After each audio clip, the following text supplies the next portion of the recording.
Hi, and welcome to the Senior Network. I'm your host, Gregg Fulton. Today we are joined by my friend and buddy, Neil Hunnicutt, Director of Community Relations for Right at Home. It's always good to be here, Gregg. Good to see you. Glad to have you here again today. Absolutely. Well, I know we've been very busy business-wise, which has been great. I know that earlier you and I have been talking about, through all this pandemic and so forth, that we get caught up in talking about our own caregivers, and we do a lot of that. Right. But you brought up a good point that, it's been very stressful for the family caregivers.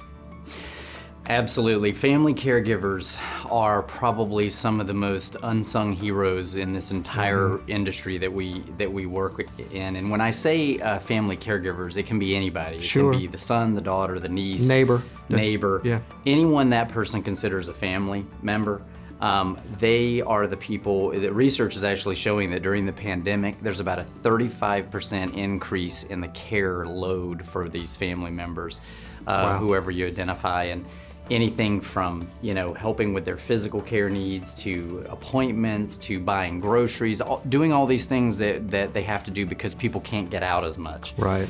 But coupled with that, these people are not getting enough sleep. They're not getting enough exercise. They're not taking care of themselves because they're so focused on that client, trying to get them better, and they're worried about it. They have their own children too, sometimes small children and work responsibilities.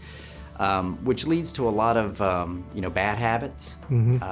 Again, lack of sleep, and then their poor health, and then the depression that starts to set in. So we see a lot of that. Yeah. And when it comes down to that, I mean, I know that one of your goals as a social worker for Right at Home, obviously, is to try to convince them maybe that they need a little respite care, correct? You're exactly right. That's for the viewers that don't know what that means, kind of explain that. Respite care is simply giving someone a break. Yeah. But a break on a regular basis is what you need. Exactly. Not a one-time shot. Yeah, a lot of people, Gregg, how it is. We sit down in homes all the time, and families think, I just need Saturday. Yeah. If I can just get this Saturday or this weekend, I'll be fine. I'm gonna go off and my wife and I are gonna go on a small cruise, and we'll come back and things will be okay. It won't be, because the same situations you're gonna face when you come back. Right. So what I recommend to people is getting a regular time, maybe 2 or 3 times a week, even if it's for a few hours. Yeah. Get out of the house, go do something that you wanna do. It doesn't really matter what it is. It can just be taking a walk, it can be taking a nap. Yeah. Reading, doing whatever you feel that you need to do to recharge your batteries. Yeah. And I think for a lot of people, they really don't realize that you're really only talking around about a $25 expense per hour to have that type care. Yeah, that's it. And you've got trained, certified nursing aides that know how to handle pretty much every situation in those homes with any home care company. That's exactly right. And that little bit of investment for what you get out of it is minimal. Yeah. It really is. And what's nice about it is the client, your family member, actually enjoys that too. We always think that it's us that we need to get away. They always want us right beside them. Sometimes they don't want that either. Right, exactly. They need a break too. They want to see a new face, a new set of ideas, a fresh way of looking at things. And to piggyback on that too, so one of the other things I really recommend to families is also to get themselves a really good support group, a support system. Great point. Not just buddies that they know that they can talk to, but people are going through the same things that they're going through. Yeah. They are taking care of family members. They can really help them identify maybe some things they can do to help make their situation better too. So that's another part of that respite that I always want people to do. Yeah.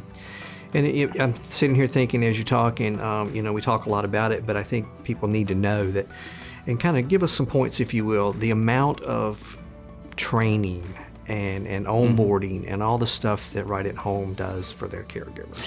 Yeah, so when our caregivers come on board, we have a human resources director, Nancy Rosen, who recruits, trains, and it spends an inordinate amount of time, hours and hours of time, preparing and planning, getting ready.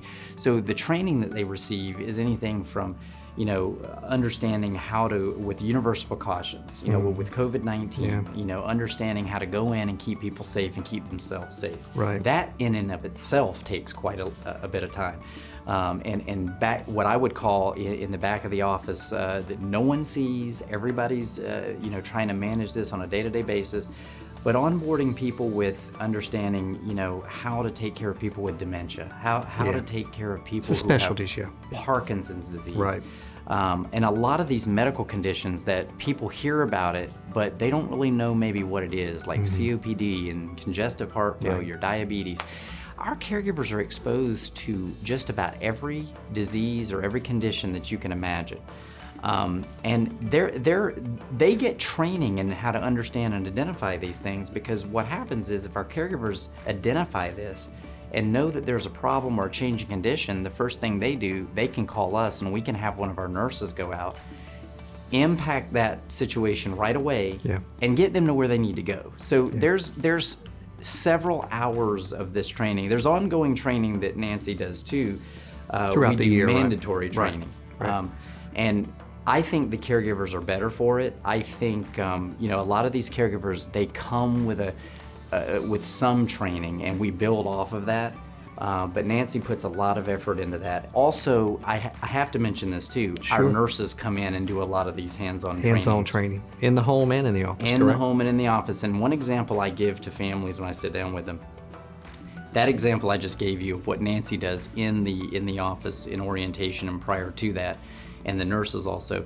But if there's something in the home that the family needs, and our caregivers, say they have Jessica in there and they love her, they've had her for 6 months, the condition's starting to decline, Jessica might have what I would call a need for training in certain area.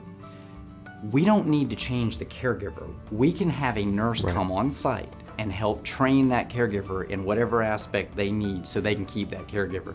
That's something that we really try to focus on. Yeah. Neil, always great information. It went too fast today, but I appreciate your time, okay? Thanks for having me. Stay with us here on the Senior Network. More to come.